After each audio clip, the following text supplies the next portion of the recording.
morning, everybody, and welcome to Living Astrology with Janet Hickox. Grab your cup of coffee or your tea, sit back, and let's chat about what is happening in the stars above. It is Monday, and sorry, my computer's falling over here. It is Monday, and it is the first Monday in August. And today we're going to take a look at what is going on today. Today's the full moon, and it's a pretty powerful full moon, so you'll want to know what is going on with that. And as well, I'll look ahead at the week. So hopefully everybody had a great weekend. It was pretty busy on my part. I totally had forgotten on Friday when we were chatting that I was going to be walking a 5K because we had little kids with us. We were our whole family doing that. It was to raise money. And we had decided to do this back in, I think it was April or May. And we all decided to do it. And there we were walking. So we did actually more than 5K because 5K is a little over 3.5 miles, I think. And we walked darn near 5 miles. And it was hard on my body because guess what? I did a usual moon square Jupiter thing. I did it I overdid it. I didn't practice ahead of time or get myself up to doing 5 miles. I just did it, and it was hot and dusty, and yeah. So it was a great day though, because we all got to do it together as a family. But it was definitely difficult for my body later. I was like, So anyway, hopefully everybody had a great weekend themselves and had maybe some excitement. It was a weekend that was less, crazy than some of the ones we've had in the past, but also a little more crazy. So now as we look ahead for the week, we have a lot going on, at least for today with the full moon, because this full moon comes also with an opposition from Mercury to Saturn. And then we also have an Aquarius full moon, which Aquarius is ruled by Uranus, and that brings some surprises. And then we also have that full moon, sitting in at the point of a T-square to Uranus as well. So the revelation energy, the completion energy might be heightened in some ways, and that can make it, so that it's more interesting for everybody, let's say, shall we? And maybe the things that you let go of today might be things that you hadn't thought that you would be willing to let go of, or maybe some of the new, revelations that come up will be things that you didn't realize that you wanted to let go of. So be surprised, right? This is a full moon in Aquarius, and that means that we're getting prepared for the future. It is the new, and it is what is coming up in the future, right? And we have a lot of energy sitting in the old, which is Capricorn, and then we have this full moon across Aquarius. So what is the resistance that you might have to starting something new? What is the resistance you might have to moving forward? And I was going to start with this morning, and I totally forgot until just now. Remember last week, I did a show with Angel Heart Radio on Wednesday evening, my time, Wednesday evening. And we were talking about where the future is going in terms of the human design mutation that's occurring in the solar plexus. Well, there was so much that we could have talked about that day, and we're actually going to do some more shows on that with Anea and Carol Ann. But there was this one thing that is sort of the harbinger of what's to come. And I didn't mention it because when I myself heard this and started, looking for evidence, it freaked me out a bit. And that was that the human population is slated to be cut in half, because that is just a process that we are going through in order to make the world more sustainable. Now, this isn't like someone perpetrating this on us, or it may look like it. Certainly the coronavirus has made it a little bit scary, as we have all of these people that are dying, both young and old, and every age in between. It seems to have, taken no prisoners in this particular instance. But this morning, there were two articles that were on my desktop as I woke up here and got my computer going.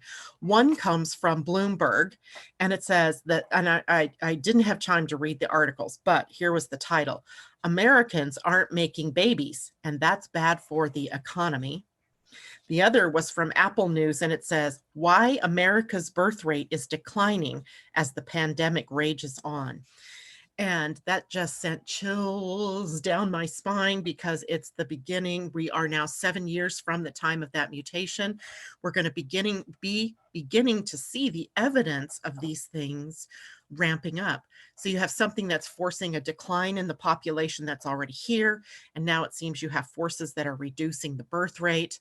And that is going to come together at some point here in the next, I don't know if it's going to be by 2027 or not. I kind of feel like that's the direction we're heading after 2027, but we're already seeing it start to come up where the population is being pushed downward.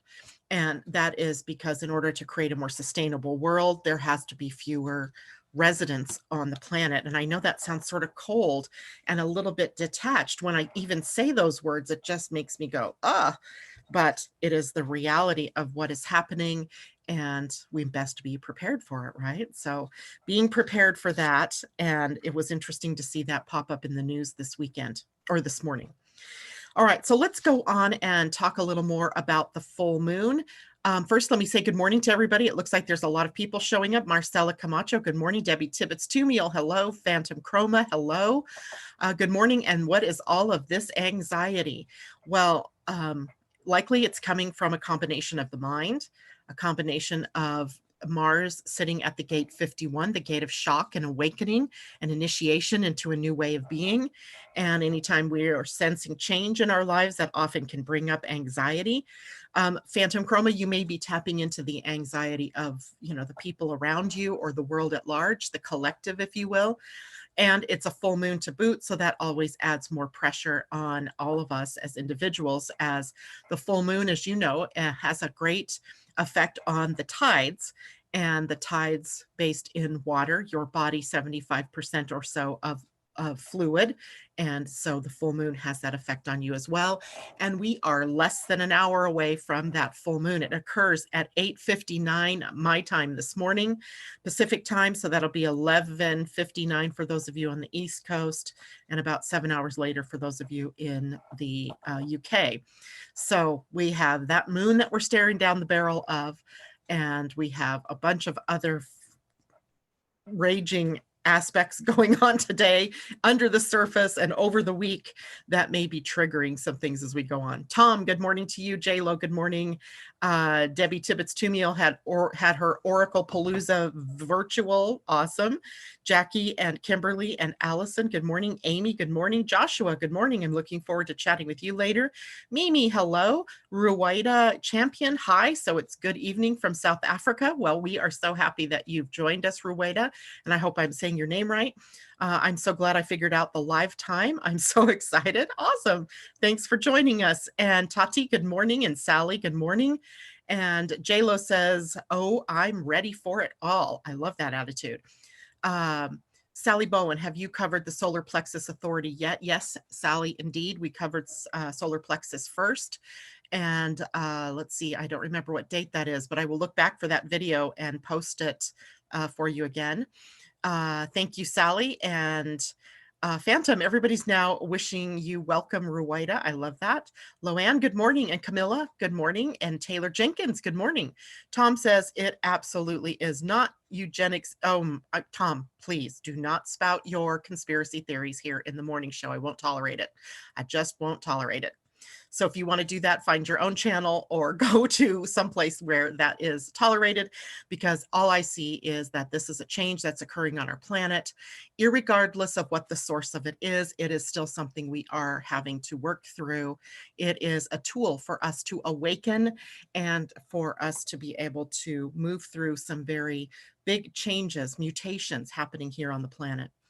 And exactly. Good, Ruwaida. Thank you. So let's go on and talk a little bit more about the full moon and what we're going to do here. I'm going to show you a screen So just a minute while I get that opened up, and then I will share my screen with everybody and giving us some of the details of this full moon in Aquarius. It is occurring at 11 degrees, 46 minutes of Aquarius Leo. So wherever you have that axis in your astrology chart is where the action is happening. And in a full moon, what we have is the energy of letting go, sort of surrendering. We are letting go. We are completing something. So it could be an ending. It could be any kind of revelation or aha that you might have about what's going on in your life, about where you're going in your life. And added to that, oh, by the way, the time 11:59 a.m. Pacific time, 2:59 p.m. No, I have that backwards. This was the time for ET. I remember now because the chart itself was based in Washington, D.C.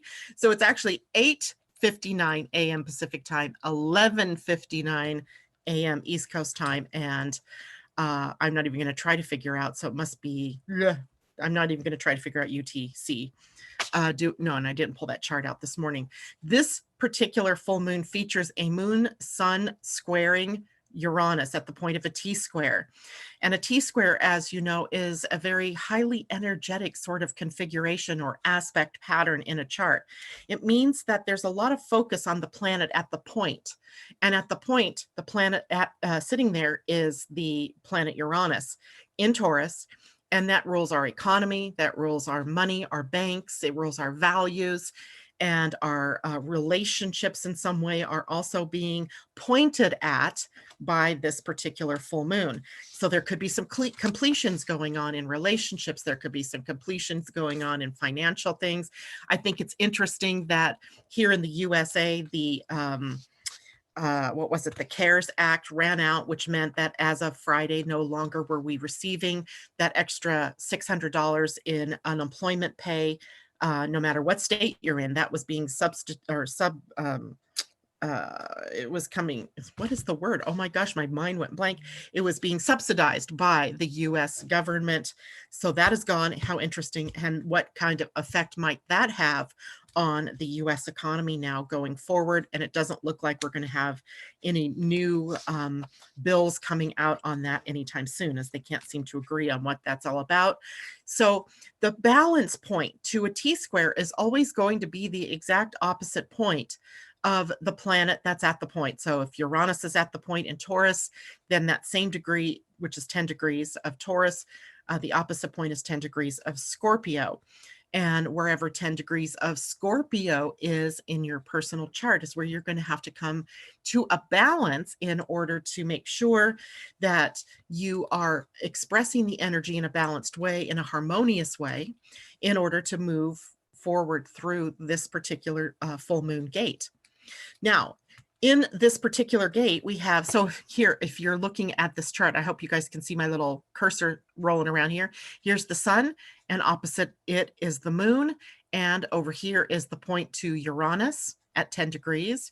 The opposite point, 10 degrees over here of Scorpio. Now, interesting, in that area of the chart is the white moon Selena.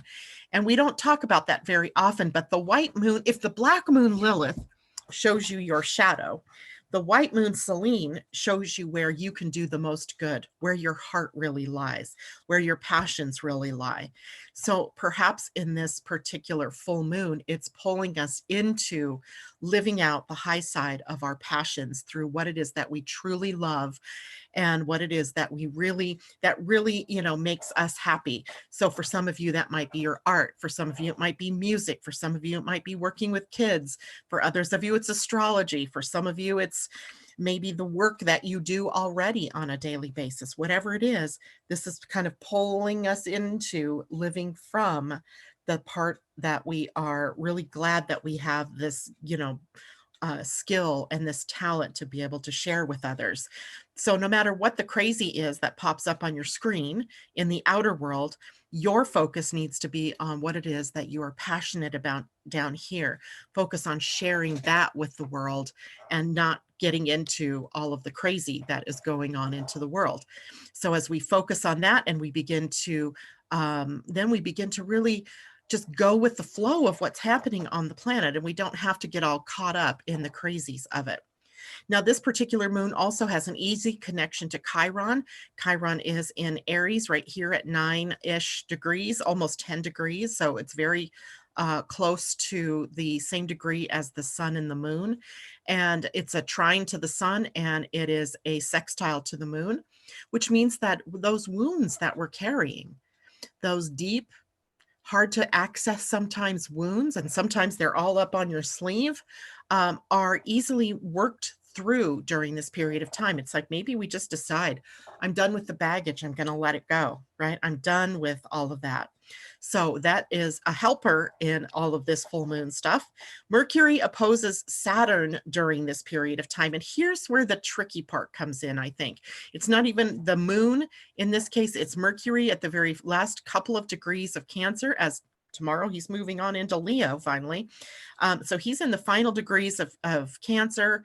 So those tend to be the more karmic degrees. And as the day wears on, he's definitely moving closer to that 29th degree, and in an opposition to Saturn, which is sitting at the 27th degree. So right now they're actually in that opposition space.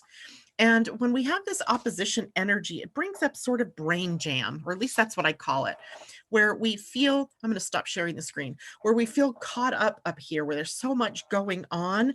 There's this mental, it could be jams up in our brain, in our transportation, in our being able to speak. Like me, I couldn't get that word subsidized, and it just is the kind of order of the day. So it really shows us where we need to slow down in order to be able to think clearly, and maybe even hold ourselves back from making some of those big decisions that we might want to make until we have some more clarity, because Saturn here is constricting, right? It's pulling us in, and Mercury is our mind. And when we can't get our mind to really focus on the practical or the down to earth or the organized way of progressing, then everything feels a bit anxious, right? There's that anxiety piece that comes up. So we need plans. We need to have practical action steps that we can take to get to where we want to go. And that might be hard to come by today. So if you are having trouble with that, then just, be okay with where you are. Let the day go on. Even if you are out on the roads, because Mercury rules transportation, there can be those kind of stop ups on the traffic jam side of things. So just sort of be aware of that slowdown in your mind, the slowdown in communication, and the slowdown in transportation for the day. That will wane as the day wears on. As we get in tomorrow, literally this is, out of our hair and we've moved on. It might be a good idea for us to take a look at some of the things that are going on with this full moon before we get into the actual time period.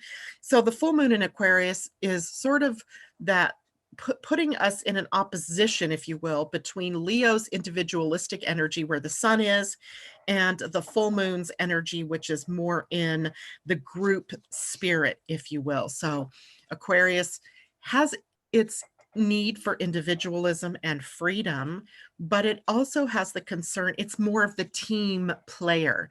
So as part of a team, it wants to add its skills and its gifts and talents to the group.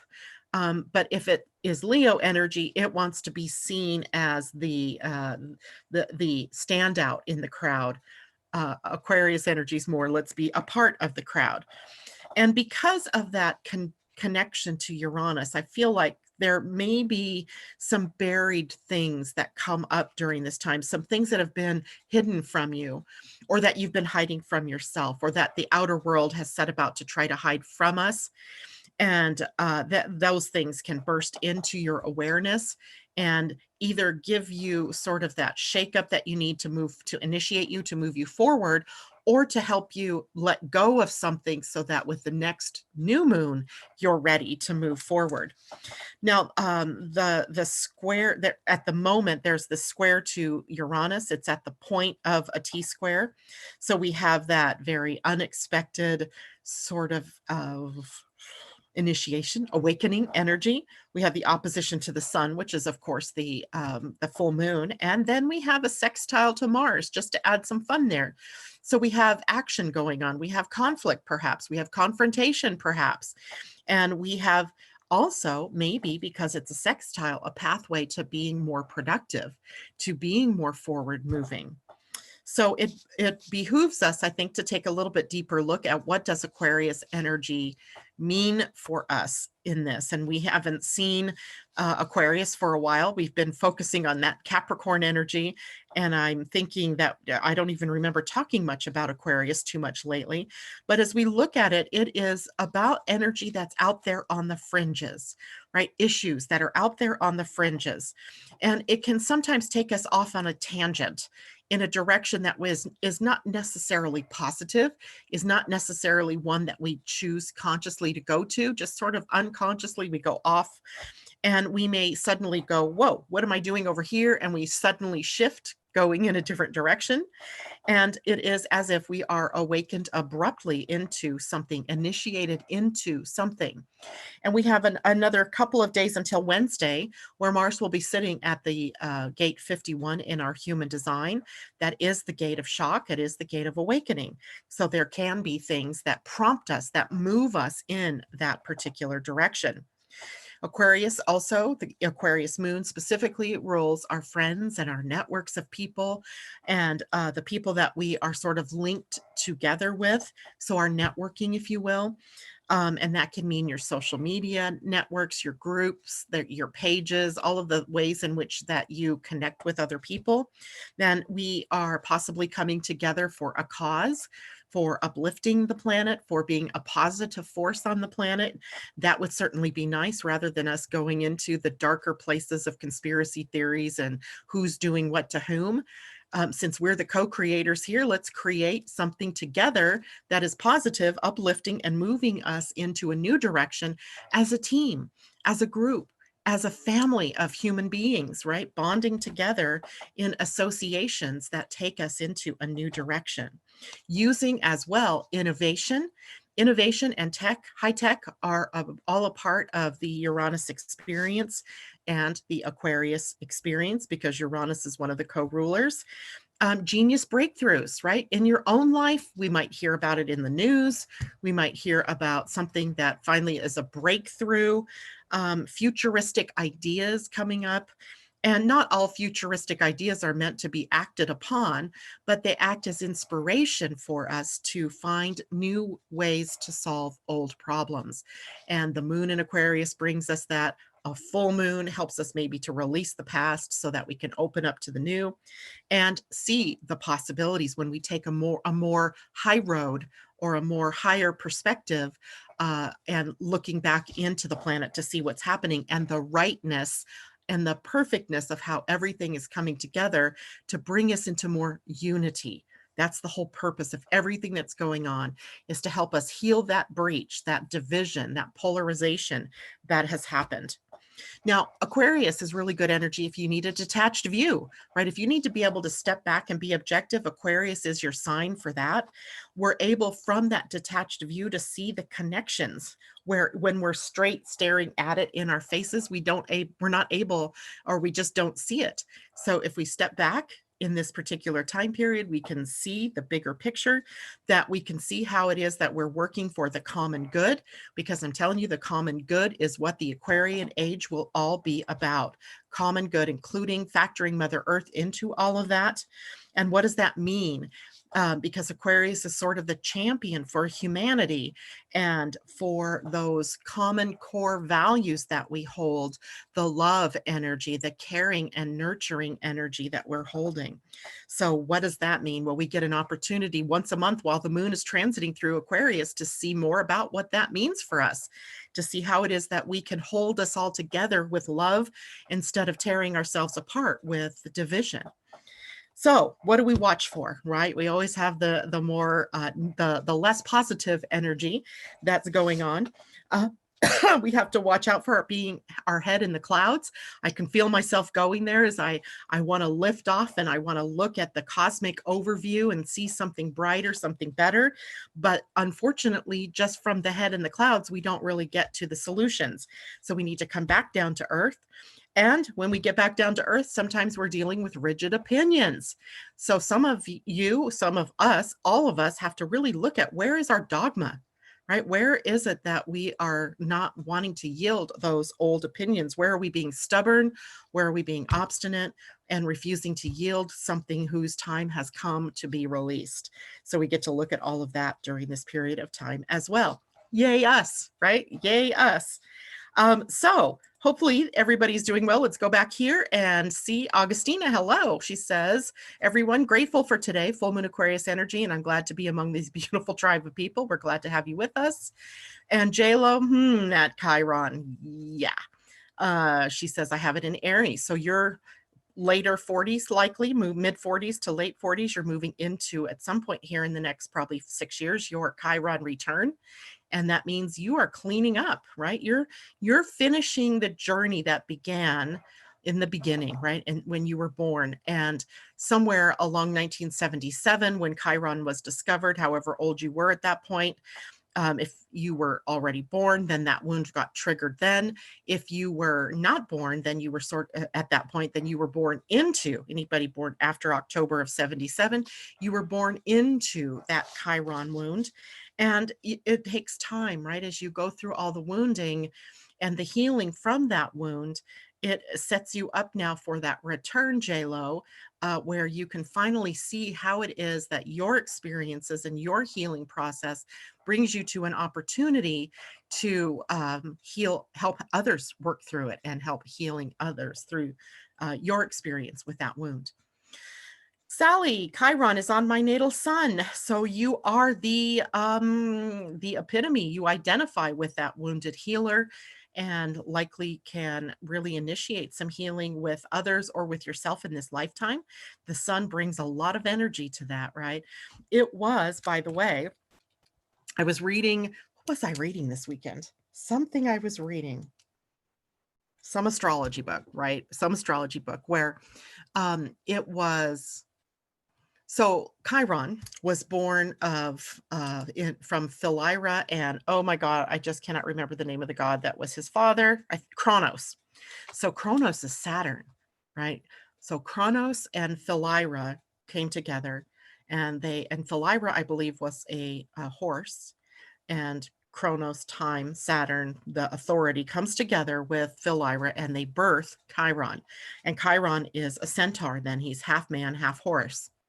And in his journey, of course, he was ugly to his peers. And so he was carrying a wound of not feeling included, not feeling loved, not feeling wanted. And on top of other wounds, abandonment, etc., etc. Well, it was Apollo, the god of the sun god, who took in Chiron and made him his friend, taught him his healing practice, and helped him to learn how to move through the wound with all the love of the light of the sun, right? That the sun god could give him. So here it is, whoever, Sally, you're going through that same thing, maybe in your life, moving through that chironic wound of not feeling beautiful enough, not feeling good enough to be with the people that you're in, that your family maybe has made you, but you can take in your own self, be your own best friend, find those people that you really resonate with and be with them and let them support you through this learning. Today, Loanne, is today a good day for having a serious conversation or wait it out a bit? I would wait it out a bit. I would wait it out a bit because Uranus is in the mix. I would wait it out a bit because Mars is sitting at the gate 51 and we might say things that shock others, that even shock ourselves. So maybe just, let's see. Mercury enters Leo tomorrow, the 4th. So maybe wait then. Although, I always feel a little bit like whatever's happening in the moment is the right thing to happen in the moment. If the conversation has to be said, then the best thing that you can do is to make sure you're saying what you need to say with love and you're waiting out the invitation if you have an open throat in your human design. But today, because of the full moon and because Mercury's in an opposition to Saturn, it's not a great day, right? Your brain isn't thinking right. It's bogged down. It's log jammed. And so you might want to wait at least for another day or two. And maybe what Josh is saying, wait till Friday. Maybe that's even the better day, right? Although, no, I would do it before Friday, because by Friday, the moon gets into Aries. And let's see, when does that? I know it shifts this week. At 6:05 a.m. Friday morning, the moon will shift into Aries. So maybe Thursday, Wednesday or Thursday. Because the last thing you need is the moon being in Aquarius in Aries, where it is very emotional and very confrontational. So, and of course, all of that, we have to look at your own chart too, Loanne, and see. Jackie, this moon falls on my north node and Mars in the 6th house, setting you up to be moving in a new direction. Are you getting a new job, Jackie? Are you looking at rearranging your work environment, or what's going on for you? J-Lo, holy smokes, my Saturn is in the 1st house, so not too far from Chiron. They better get along or I'll put them in the corner. Actually, you know, Saturn and Chiron don't do too badly together when they're focused on healing energy. But if Saturn has you focused on something and Chiron has you focused on something else, then they might diverge. I just thought it was interesting that Kronos, who we also know as Saturn, is Chiron's father. And to me, it's just interesting that that happened. So Jen Lack, good morning. Can a galactic card be pulled for this moon? Oh, let's see. I have those cards sitting here. So yes, we can. A galactic heritage card is what she's talking about, this deck that we like to use. We'll do that here in just a moment. Loanne says, okay, Wednesday or Thursday. Much better. Yeah, Mama, much better. I don't know where Aries is in your chart, but there's a lot going on in Aries. Chiron is transiting through there. Mars is transiting through there. He will retrograde through that sign. And we have, you know, the Black Moon Lilith is also sitting in that sign right now, as well as Eris. So we have a lot of spiteful and confrontational sort of energy sitting in Aries right now, and likely heating things up, right? That's a fire sign. So our passions, our ideas are right there on the surface. So be careful, right? Just be careful and be loving as much as you can in whatever it is that you have to say, and make sure you have permission to speak. Loanne says, okay, Wednesday or Thursday. Jackie, I am waiting to go back to work in September. In the meantime, I'm thinking of a new path I might want to go down in the future. Ooh, well, keep that, right? I just realized what book I was reading. It was, and the name escapes me, but it was a book by the Wisdom Codes. That's what it was, the Wisdom Codes. And the Wisdom Codes written by Greg Braden. And if you've never read any books by Greg Braden, he is... he's amazing, right? He's just amazing how he blends science and spirit into a metaphysical sort of practical guide. And he was talking about words. And of course, I'm a Gemini. I love words, and the words that we say and how much impact and how much power they have. And he was going through different parts of the sacred texts and talking about the words and how powerful our elders, our ancients, our beloved mentors, gurus even, have known about the truth of words and how words really affect our reality and how they create our reality.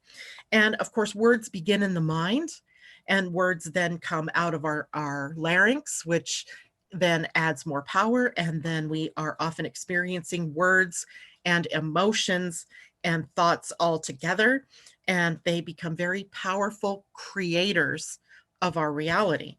So since it begins in the mind with the thoughts you're thinking, he was the story I was reading was about Moses going up to the top of the mountain to get the 10 commandments. And while I'm not a particularly Bible leaning believer, I can't even profess to know much. It made sense as what he was saying. Moses, as he was moving to the top of the mountain, he was invoking a protective prayer, Psalm 91, I think it was, or what has become Psalm 91, in the King James Version of the Bible, to protect him as he moved up this to this, high mountain.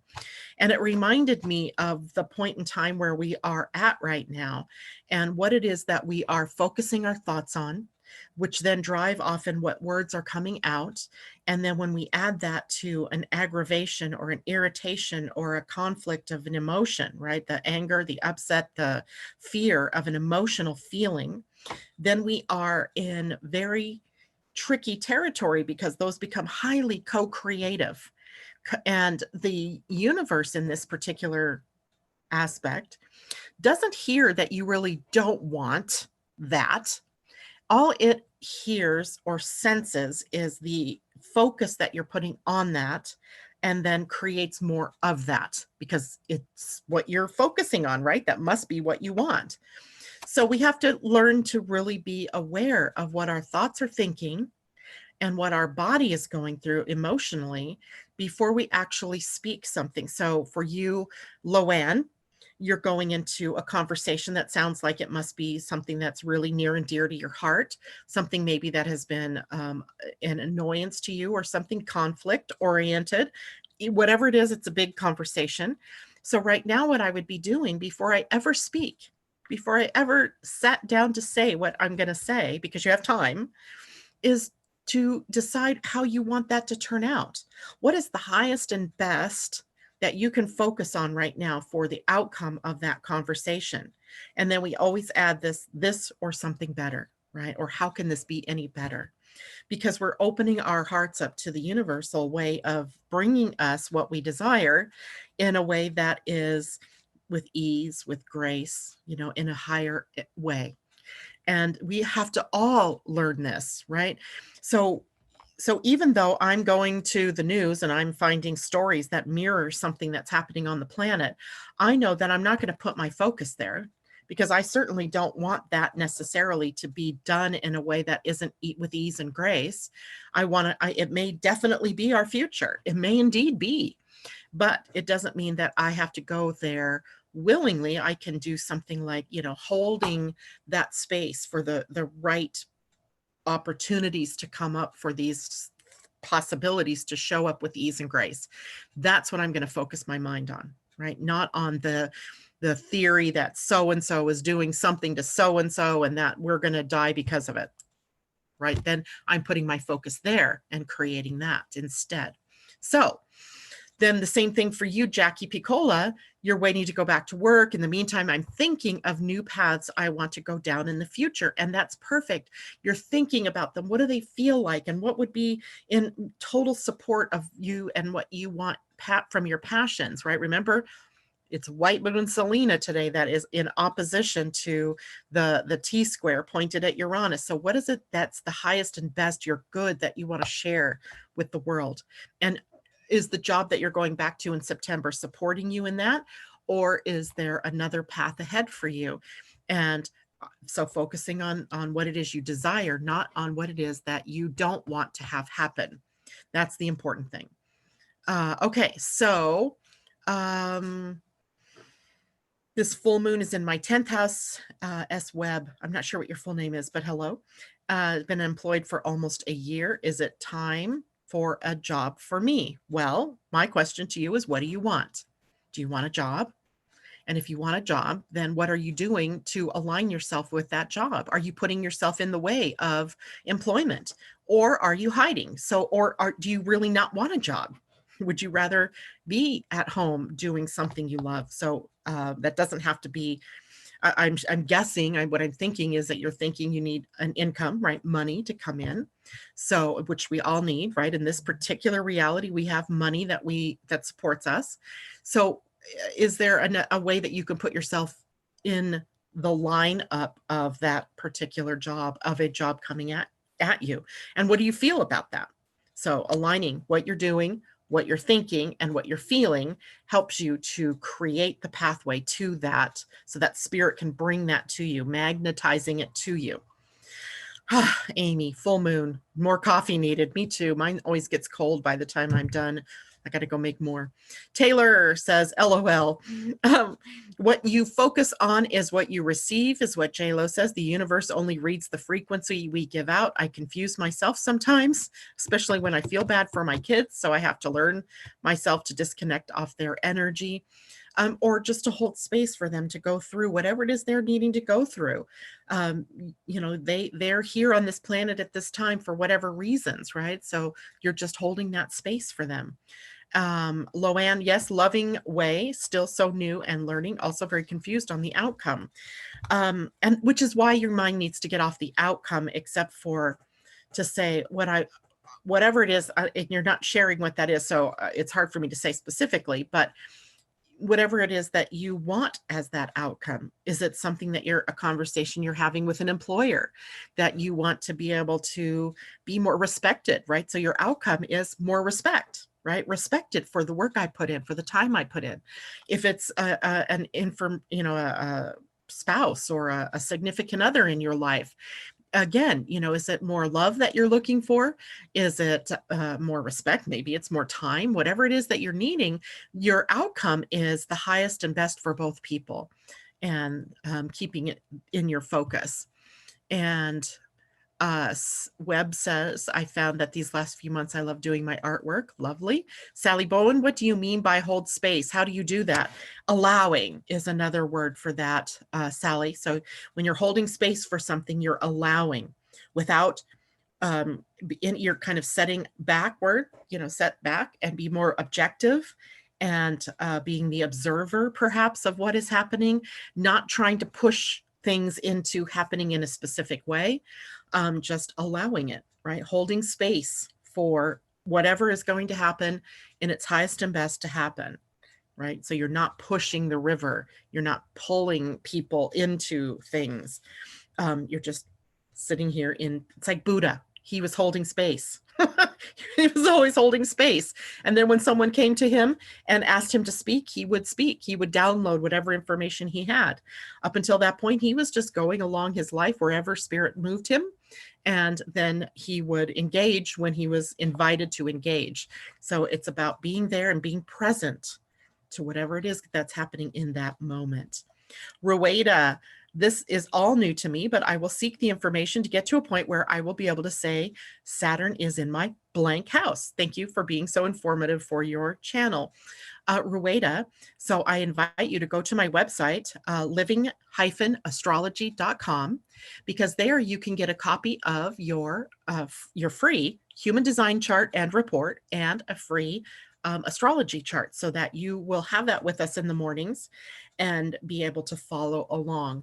So by the way, this morning I am broadcasting live to Oneness Talk Radio. So some of you who are new here to us this morning may be coming from that particular channel.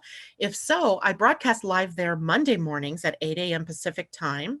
But Tuesday through Friday, I also broadcast on my own YouTube channel, Living Astrology, at 8 a.m. Pacific time. So you're welcome to join us 5 days a week, where we do the same kind of thing, talk through the astrology, the human design, the whatever it is that's happening for us for this particular week. And you're most welcome to join us there. So let's see, this morning I also, before we pull a card for the galactic heritage, I also want to take a look ahead at what's happening for the week itself. So we have today Mercury moving into Leo. We have Mars squaring Jupiter as well this week. And that is a very tricky energy. It's very highly, it's just energetic, let's say, right? And we want to go big, we want to go large, and we're optimistic perhaps, and or every conflict is overblown, or every experience that we have might be bigger than what we expect, and not necessarily in a positive way. So again, making sure that you are very aware of what your mind is on as you enter into something out there in your life. Wednesday, we have a node shift in our human design chart. The nodes have been sitting at two of the gates of love, the gate of the love of self and the gate of the love of humanity. The south node at the gate of the love of self. So we're having to remember who we really are, right? That we are intrinsically valuable because we are human beings on this planet, that we don't have to do, say, or be anything other than ourselves. And then on the other side, we can be on the negative side of the south node, we could be very self-obsessive, more compulsive. So we were having to find that medium ground where we could pull from our tool chest and help others with what we've learned. And the north node had been sitting at the gate 15, which is the love of humanity. So we were taking our own unique tapestry, part of the tapestry, our own unique DNA makeup, and we were moving that into humanity and adding to the tapestry of life. Now the nodes on Wednesday will be shifting to the gates 12 and 11, 12 being the gate of openness, 12 being the gate where we learn to speak in a way that is open-minded, positive, right? We're using our voice for the purpose in which it was meant to be used, sharing, spending or spreading love, caring, and having a new voice out there. The energy of the south node at the gate 11 is remembering the light. Remember the light. It's the gate of light. It's the gate of the seeker. And I think it's time. I think there, how do I say this? The gate 11 is often the gate of seeking, but not necessarily finding or being surprised and awed by the things that we do find out there, right? So in this particular time, the old way of being is to keep constantly seeking. And what is now being focused on is what are we speaking to? What are we seeking and now speaking? Seeking, right? Sharing your wisdom, sharing your knowledge, sharing your adventures, sharing your lifetime adventures. I met up with a woman on Friday, an 80-year-old woman. I want to grow up and be just like her. She was amazing. You would never have known she was 80 years old. She was having a human design reading. I don't think I've ever done a reading for an 80-year-old in my life. And here she was, so open and wide-eyed and excited to find out everything about this, so she could share of her stories. She could share more of who she is. And she really wanted to know what her authentic path was. It was like amazing to me that was happening. So be willing and ready to do that. That begins on Wednesday as well. We shift the gates of in human design, the sun and earth, to the gate 7 leadership, or the power behind the throne, and gate 13, the gate of listening. Very important. Friday, Mars moves out of the gate 51, leaving us from shock into completion. And I have to be wondering what that might be all about as we're ready to move in this weekend, watching out for our words and our deeds, as the moon will be in Aries.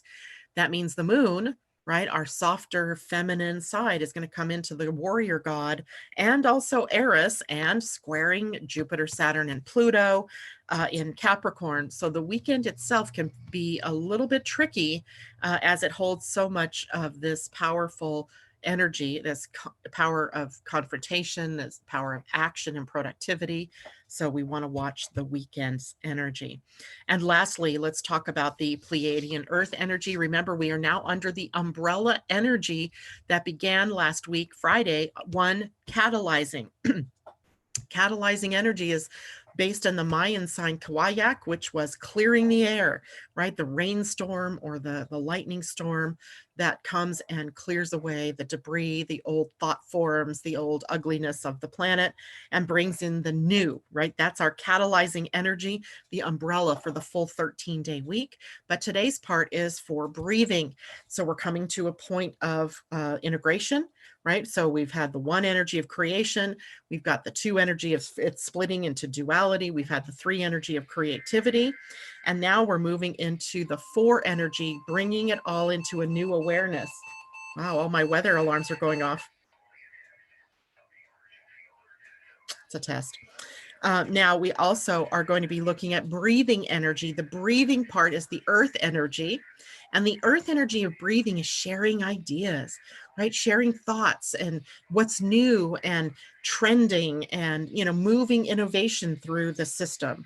It's about our looking at new ways of being with one another, right? Just all of those new ideas and the inspiration. So today's a day to share. It can also be a little bit chaotic in the outer world as, new things come up, as sometimes craziness comes up, and we just move with that and we share and we give and we receive. So it's a great day for all of that.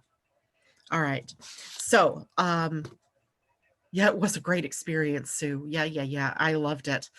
And so amazing to see that life isn't over when we get out of our 50s or even our 60s or even in our 70s, right? This woman is 80 and she had just completed a trip across the country alone driving. I was like, wow, I wouldn't know if I would want to do that myself right now. But there she was.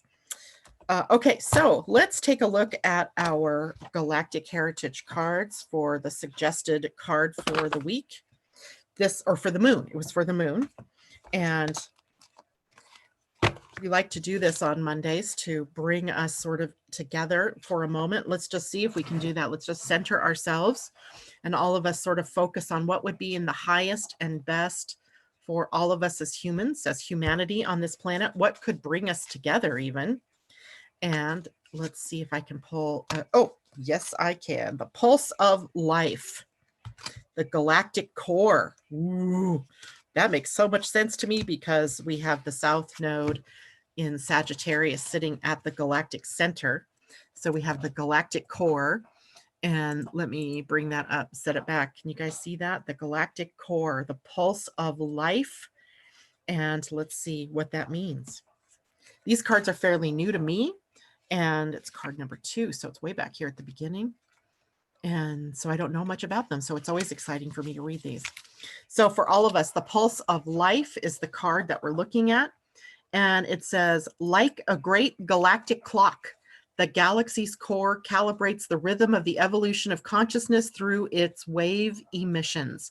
Ancient civilizations such as the Maya were fully connected to it and were able to plot a galactic calendar using this wisdom. All life, including you, can feel this pulse from the core. Look out into the night sky and connect with the dark spot in the Milky Way. Let yourself breathe in this energy, resettling you to the natural pulse of the universe. You cannot rush evolution. This is the card of trust. Let go and allow the universe to work through you. While creation spans an infinite number of galaxies and states of consciousness, this card represents the energy of our home galaxy. At the center of any galaxy, the core acts like a metronome, almost like a heartbeat, that guides the pace of evolution of all the consciousness in that particular galaxy. The Maya and other ancient civilizations understood this great role played by the galactic core and were able to interpret this pulse through their advanced calendar system that described the process of evolution from separation back into unity. God, I love this. Everyone is attuned to this metronome, but only some can feel it. In the year 2012, our solar system crossed over the galactic disk, beginning a new 13,000 year cycle of evolution. We are now able to access a whole new energy that facilitates integration and evolution during this new cycle. Some have also called this the rising of the cosmic feminine. If this card has come up in your reading, then it is either acknowledging your innate connection to this galactic pulse, or it is encouraging you to begin developing it.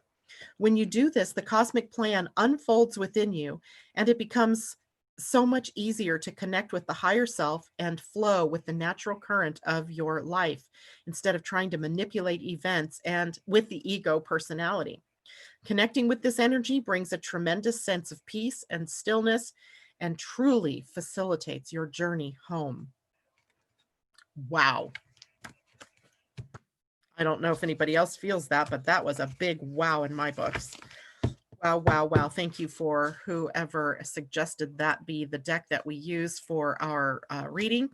And before I forget, let's draw an animal card that could also help us to be in the full moon energy and in the flow of this particular new week as we move ahead here. So, animal card. would be our totem animal, our guide. And thank you, J-Lo, who sent me a book that is all about totem animals and the gene keys in human design. I may begin sharing some of that with you all pretty soon. And look what we got. Eagle Spirit, albeit upside down in protection. It is card number 23, which is a 5. A 5 is change. So Eagle Spirit says Spirit has your back. Spirit has your back. But again, it was in protection. So let's look at that. 23.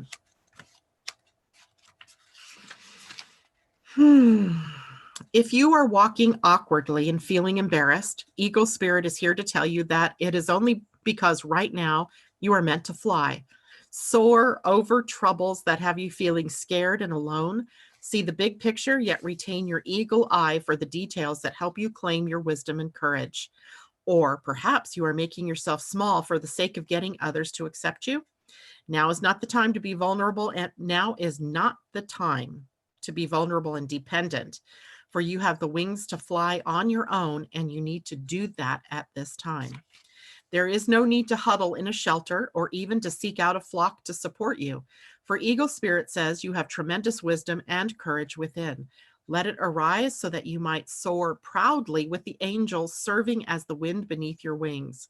From these heights, you can make the best and most powerful choices for the highest good of all. Wow. Eagle. It's funny too, because this morning I'm getting dressed and I hear, I live on an island in Northwest Washington, for those of you who are new. And there are a lot of bald eagles here, lots of them. At some times of the year, you just see them everywhere. I once counted 35 of them in a farm field. And it's an amazing sight. Right now, they're not so much here, but I could have sworn I heard one, the cry of one. So I went out and I'm looking for him. I can't find him. I never did see him, but I heard him. And interesting, with we're going into listening. So listening to what it is that Eagle Spirit is bringing to us in this full moon window. All right, guys, that is it for me today. Thank you so much for joining me. Have a wonderful day. I will see you tomorrow on the Living Astrology YouTube channel. See you then. Bye for now.